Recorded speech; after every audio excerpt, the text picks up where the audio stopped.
வாரத்துக்கு ஒரு முறை இந்த சூப்பை ஒரு கப்பு குடிச்சிட்டே வந்தீங்கனாக்க மூட்டு வலி, முழங்கால் வலி, இடுப்பு வலி இது எல்லாமே இருந்த இடம் தெரியாமல் காணாமல் போயிடும்.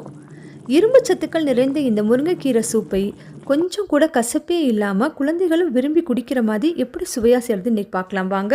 இதுவே ஃபர்ஸ்ட் டைம் சேனலில் பார்க்குறீங்கன்னாக்கா சப்ஸ்கிரைப் பண்ணிவிட்டு பெல் ஐக்கான் கிளிக் பண்ணிக்கோங்க. முருங்கைக்கீரை மீடியம் சைஸாக ஒரு கட்டு எடுத்துகிட்டு அதை நல்லா உருவிட்டு இதை 2-3 தண்ணியில் வாஷ் பண்ணி தண்ணியெல்லாம் வடித்து எடுத்துக்கணும். இதை இப்போ குக்கரில் சேர்த்து தான் நான் வேக வைக்க போகிறேன். நீங்கள் பாத்திரத்தில் கூட வேக வச்சுக்கலாம். குக்கரில் எல்லாத்தையும் சேர்த்துட்டு இதில் சின்ன வெங்காயம் 12-15 வெங்காயம் சேர்த்துக்கணும். இதில் சேர்க்கறதுக்கு முன்னாடி என்ன பண்ணுங்கள், ஒரு 5-4 வெங்காயத்தை எடுத்து வச்சுக்கோங்க. மீதி வெங்காயத்தை இந்த கீரையில் சேர்த்துடணும்.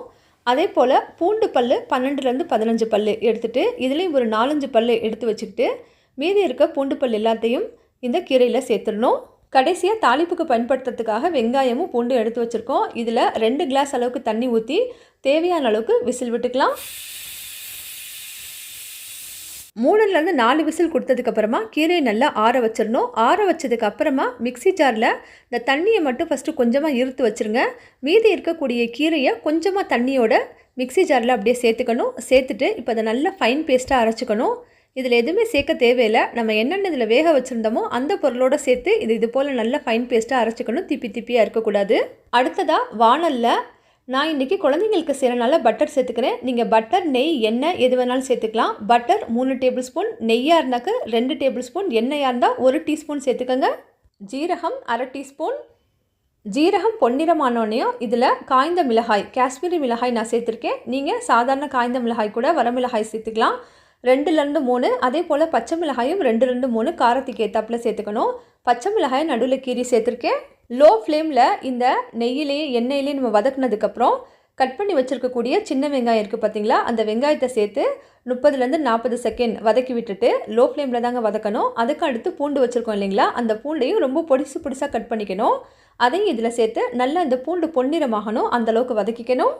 பூண்டு அழகான கோல்டன் கலர் மாறினதுக்கு அப்புறமா ஏற்கனவே நம்ம அரைச்சி வச்சுருக்கக்கூடிய முருங்கைக்கீரை விழுது இருக்குல்ல, அதை சேர்த்துட்டு இதில் 1.5 கிளாஸ் தண்ணி சேர்த்துக்கணும்.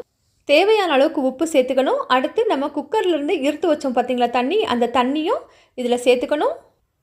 சூப்பை ஒரு தடவை மிக்ஸ் பண்ணி விட்டுட்டு லோ ஃப்ளேமில் அப்படியே போட்டு வச்சிடணும். இன்னொரு சைடில் ஒரு கிண்ணத்தில் 2 டேபிள் ஸ்பூன் ஜோவர் மாவு, சொர்க்கம் ஃப்ளார் அப்படின்னு சொல்லுவோம் பார்த்தீங்களா, கடைகளில் இது நவதானியங்களில் ஒன்றா இருக்கக்கூடிய ஜோவர் மாவு அப்படின்னு கேட்டிங்கன்னா தருவாங்க. இதுதான் சோள மாவுன்னு நம்ம தமிழில் சொல்கிறது. இந்த சோள மாவு வச்சு ஏற்கனவே நம்ம வீடியோவில் நான் சூப் போட்டிருக்கேன்.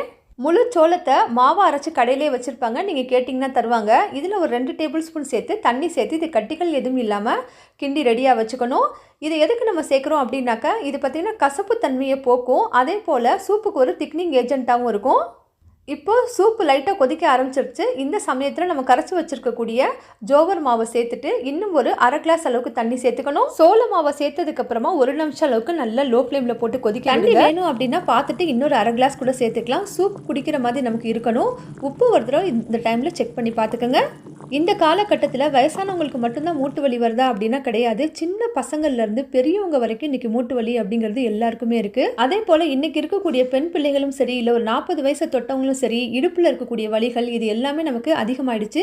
இதுக்கு ஒரு அருமையான மருந்து நம்ம வீட்டிலேயே நம்ம செஞ்சு இதை காலை உணவாக வாரத்துக்கு ஒரு தடவை இந்த இரும்பு சத்துல இருந்து முருங்கைக்கீரை சூப்பை எடுத்துக்கலாம். இந்த வீடியோ பயனுள்ளதாக இருக்குன்னு நினச்சிங்கனாக்கா உங்கள் ஃபேமிலி, ஃப்ரெண்ட்ஸ், ரிலேஷன்ஸ் எல்லாருக்கும் ஷேர் பண்ணுங்கள். எல்லாரும் இதை சாப்பிட்டு பலனடையட்டும். அடுத்த வீடியோவில் சந்திப்போம். நன்றி, வணக்கம்.